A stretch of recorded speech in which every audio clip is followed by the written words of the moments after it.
friends, welcome to daily special. இந்த வீடியோல நம்ம cabbage onion யூஸ் பண்ணி பக்கோடா எப்படி செய்யறதுன்னு பார்க்கலாம். இது சூப்பரான டீ டைம் ஸ்நாக். இது ரொம்ப டீ போடுற கேப்லயே செஞ்சு முடிச்சிடலாம். இதை இப்போ எப்படி செய்யறது நம்ம பார்க்கலாம். ஒரு மீடியம் சைஸ் முட்டைக்கோஸை இந்த மாதிரி சின்ன சின்னதா ஸ்லைஸ் பண்ணி வச்சிருக்கேன். பாருங்க, இந்த மாதிரி பொடி பொடியா அரிஞ்சு வச்சுக்கோங்க. இது கூட நல்ல நீள நீளமா ஸ்லைஸ் பண்ண பெரிய வெங்காயம், கொஞ்சமாக பச்சை மிளகாய் காரத்துக்கு ஏற்ற மாதிரி சேர்த்துக்கோங்க. கருவேப்பிலை கொஞ்சமாக எடுத்துருக்கேன். பெருங்காயத்தூள் ஒரு சிட்டிகை, மஞ்சள் தூள் 1/4 டீஸ்பூன், மிளகாய்த்தூள் காரத்துக்கு ஏற்ற மாதிரி சேர்த்துக்கோங்க. கொஞ்சமாக கலர் வரக்காக கலர் பவுடர் எடுத்திருக்கேன். அரிசி மாவு 3 ஸ்பூன் எடுத்திருக்கேன். கடலை மாவு யூஸ் பண்ணி தான் நம்ம பக்கோடாலாம் செய்வோம். அதனால் இது அளவுன்ட்டு இல்லை, உங்களுக்கு எவ்வளோ தேவையோ அந்த மாதிரி எடுத்துக்கோங்க. இது கார்ன் மாவு, கொஞ்சமாக உப்பு. கார்ன்ஃப்ளவர் மாவு பார்த்திங்கன்னா நல்லா கிறிஸ்பியாக வரதுக்காக சேர்த்துருக்கோம். இப்போது நம்ம நல்லா பெசரி வச்சுக்கலாம். இதை நம்ம தண்ணி அப்படியே ஊற்றிடக்கூடாது, லைட்டாக தெளித்து தான் பிசைஞ்சிக்கணும். பாருங்கள், நான் கொஞ்சம் கொஞ்சமாக தெளித்து நல்லா பிசைஞ்சிக்கிறேன்.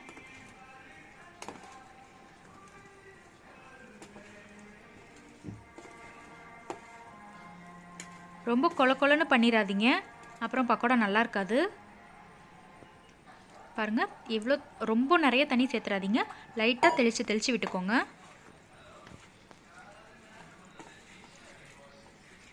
இந்த மாதிரி நல்லா பெசரிக்கோங்க.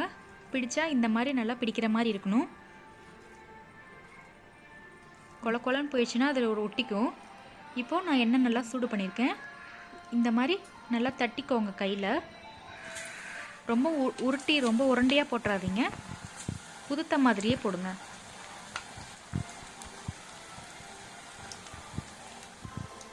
எண்ணெய் ரொம்ப ஹையில் வச்சிடாதீங்க, உள்ளார வேகாது. அதனால் மீடியம் ஃப்ளேம்லேயே வச்சு 2 பக்கமும் நல்லா பொரிய விட்டுட்டு அதுக்கப்புறமா எடுத்துடலாம். ஒரு சைடு வெந்துருச்சு, இப்போ அடுத்த சைடு திருப்பி போட்டுக்கிறேன்.